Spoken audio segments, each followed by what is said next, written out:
How are we, lads? The world is good again. The Cowboys are in the top 8.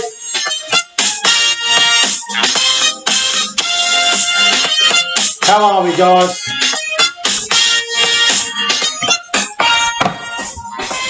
Righto.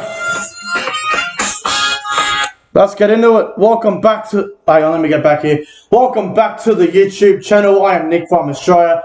Welcome to the mid-season review for the NRL. We are going into round 13 this weekend. Round 12 ended the other day. So I thought, you know, we've got a 25-round season this year. And I'm thinking, well, round 13 is this weekend. And, you know, I think it's time for the mid-season review. So, I hope you guys like the setup. Obviously, I'm into the new house now, so everything is going well. Everything's going well. I get the Wi-Fi back on Saturday, so Saturday night, guys, the live streams are back. I'll be live streaming the Storm versus the Titans game if the internet is working well. So hopefully that all works out on Saturday night. But let's get into the mid-season review for the NRL. Now, we've seen some sides go well, go bad. Like my team, go the mighty Cowboys. They're in 7th position at the moment, at the halfway mark. And if you would have told me that around, you know, round 3, round 4, Cowboys will be 7th by round 13, I would have said, you're an idiot. But we're thereabouts, so we'll see how we go. So what we're going to do first, we're going to go through the current NRL ladder. So from 1 to 16, we're going to go through each team, and we're going to see how they're going at the halfway point. So we'll go from the top to the bottom. So in first place, and they are undefeated to start the year, it is the Penrith Panthers. They are 12-0 to start the year. Their for and against is 306. They're doing very well. They're undefeated. They're favourites for the premiership, and I think they deserve to be sitting in first position at the moment. They are probably the team to beat at this stage. And second spot, with a record of 10 wins and 2 losses, a for and against of 262. It is the Melbourne Storm, last year's premiers. The Melbourne Storm, they are a quality team. They are a world-class outfit. We all know how good of a team the Melbourne Storm are. So, you know, 10 wins and 2 losses for Melbourne at the halfway mark is a pretty good. It's pretty good for the Melbourne Storm, and the for and against is very good as well. So I think Melbourne deserve to be coming second. I think they definitely deserve to be second on the ladder at the moment. In third position, 9 wins and 3 losses with a for and against of 112. It is the Parramatta Eels. Now, I think they deserve to be in the top 4. They are playing well. I've been a bit shaky the last couple of weeks, Parramatta, but I think they deserve to be in third spot. 9 wins, 3 losses. They've been terrible the last 2 weeks, but, you know, you can't be good every week. So 9 and 3 for Parramatta at the halfway mark is very good for them. And, you know, a for and against of 112 is very good, and it will be handy come towards the finals. Now, in fourth position, rounding out the top 4, it is the South Sydney Rabbitohs. They have a record of 9 and 3 as well, with a for and against of what's that for and against? 147. Look, I think South Sydney, they're doing a good job. They're playing fine. They've been up and down. You know, obviously they've had a couple of embarrassing losses. You know, they've lost to Melbourne twice. They've lost to Penrith. So, you know, they haven't lost to anyone that is really, really crap. So, South Sydney, they're doing really well, and I think this is probably about where most of us had them around that top 4. So they're doing quite well. In fifth position, with a record of 8 and 4, with a for and against of just 1 at the moment, it is the Sydney Roosters. Now, they've lost Luke Keary for the season. They've lost Jake Friend to retirement. Sam Verrills has been in and out injured a lot. Angus Crichton's out. Boyd Corden hasn't even played a game yet this year. So, and Josh Morris is out for the season as well. They've had their injury toll, the Roosters, but for them to be 8 and 4 is very impressive. So, the Roosters, we all know how good of a team they are. They are a quality outfit, and I think they deserve to be in 5th position.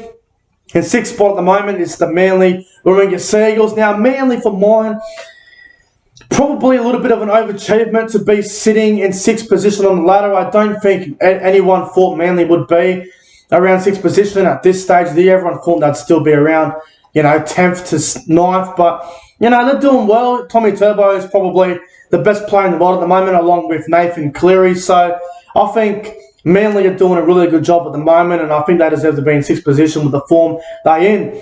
In 7th position,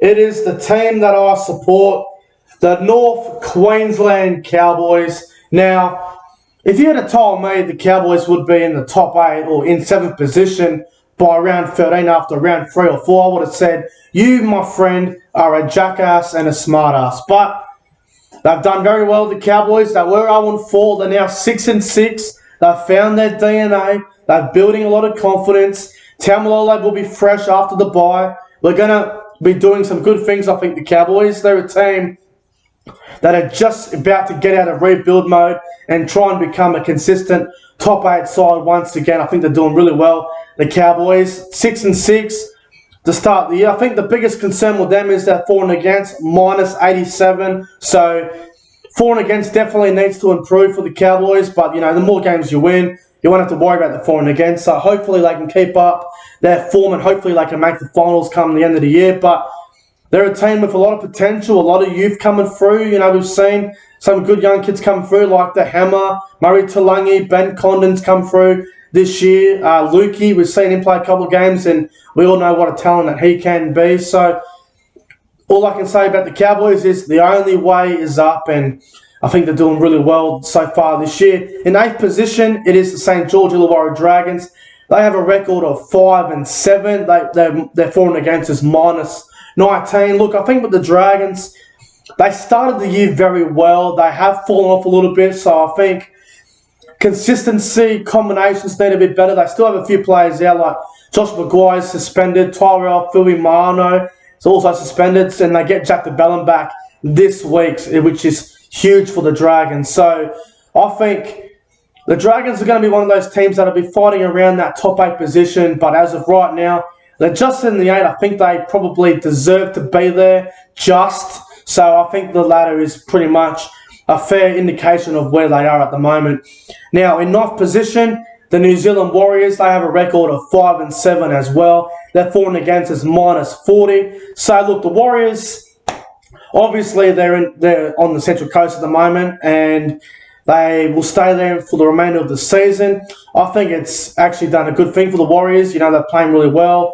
They've had some good players this year, like Reece Walsh, a young kid come through from the Broncos, gone now over to the Warriors. Ben Murdoch-Masila has been outstanding. One of the buys of the year, in my opinion. He's been dynamite. The Warriors, like I say every week and every year, they are the most unpredictable team to get a read on, and I think 9th spot for the Warriors at the moment is probably a fair spot for them. And I think they're doing pretty good, the Warriors, with Nathan Brown as head coach. So good luck to the Warriors. 10th position with a record of 5-7 as well, with a for and against of -55. It is the Gold Coast Titans. Now, the Gold Coast Titans, they've been hard to read. Their attack is top 8 material. Their defence is bottom 4 material. I think they're a team, the Gold Coast, where everyone had them in that top 8 at the start of the year. I said it in my Gold Coast Titans are overhyped video.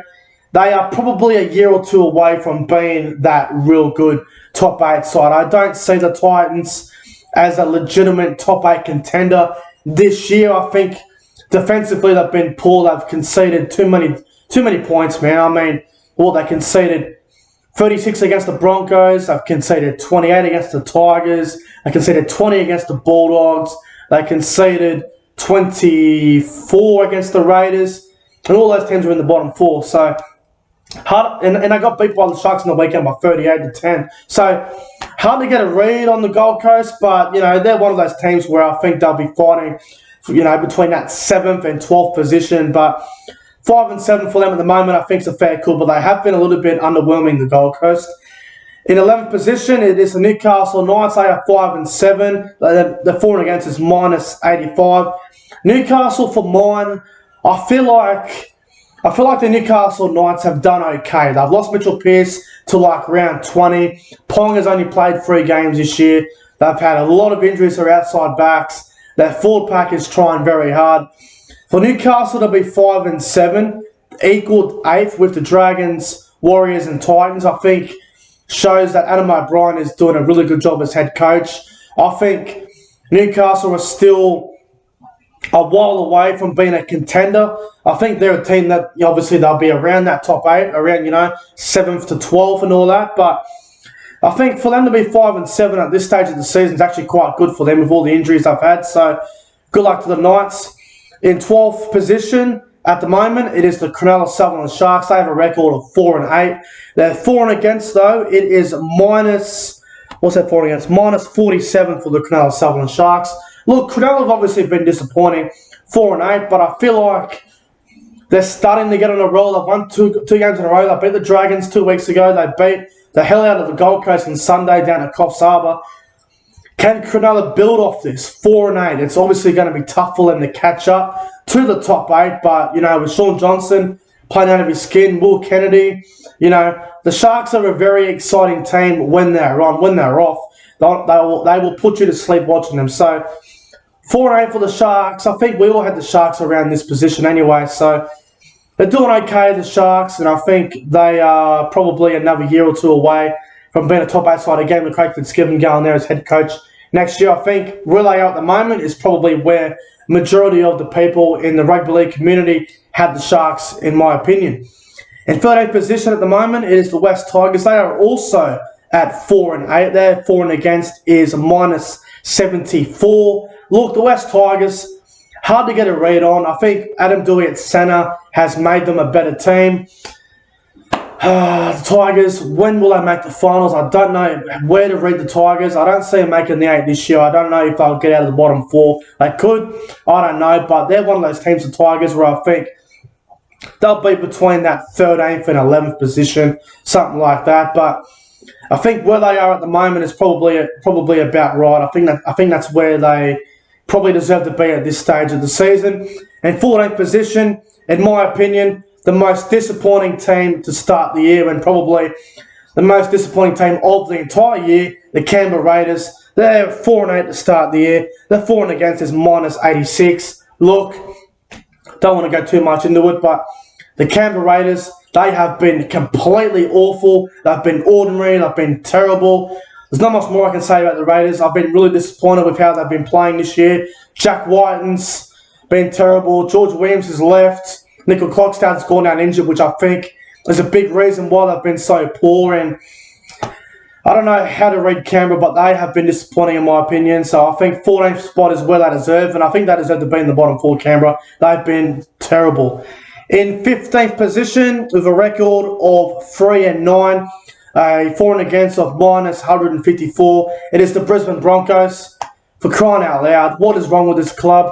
They have shown some good signs. Obviously, they beat the Roosters the other week, and they did okay against the Panthers. They should have beat Penrith when they played them. They did okay against Parramatta in round 1. They did okay for one half against Melbourne, but there's no quality there for the Broncos. So I think 3-9 for them is probably about right at the moment. And obviously, the last position is the Bulldogs. They are 1-11, a 4 and against of minus 226. The Bulldogs have been terrible this year. I think they deserve to be there on the bottom of the ladder, and I don't know if they will escape the wooden spoon. Now, what I'm going to do now is I'm going to go into a list of categories. So what I've got here, I've got the elite contenders, teams that will be around the finals, teams that I just don't see making the finals in general, and the teams that are just completely garbage. So in my opinion, the elite contenders for this year, these are the 5 teams I see being legitimate contenders and pushing for the premiership. Obviously, the Melbourne Storm, the Penrith Panthers, the Sydney Roosters, the Parramatta Eels, and the South Sydney Rabbitohs. I believe those 5 are legitimate contenders. Melbourne are the defending premiers. They are a legit contender. Penrith, they are world class. 12-0 to start the year. They were in the grand final last year. They are definitely contenders. South Sydney, whether you want to write them off with that conceding 50 points twice, go right ahead. But if anyone's going to break that hoodoo, it's South Sydney. Get them at full strength, they can do anything. So South Sydney, in my opinion, they are a contender. The Sydney Roosters, another one. As long as you've got James Tedesco in your team, you can do anything. Tedesco was a brilliant player. He's a top 3 player in the competition. And if he has a blinder of a game, the Roosters can beat anyone on their day. So, in my opinion, with all the injuries, the Roosters are still contenders. And the last team I got, Parramatta, in a bit of a form slump at the moment, but I'd rather be in a form slump now than at the back end of the year. So, although I think Parramatta are the least likely to win the comp out of these 5 teams, they are probably a contender still, in my opinion. Now, the next category, teams that'll be around the finals, I think we'll start with Manly. I think Manly are a team where I think they can finish around that 6th position. I think that is theirs to lose at this stage. They've been really good, Manly. I think 6 or 7 for them would be a good finish for them. I think they're a contender.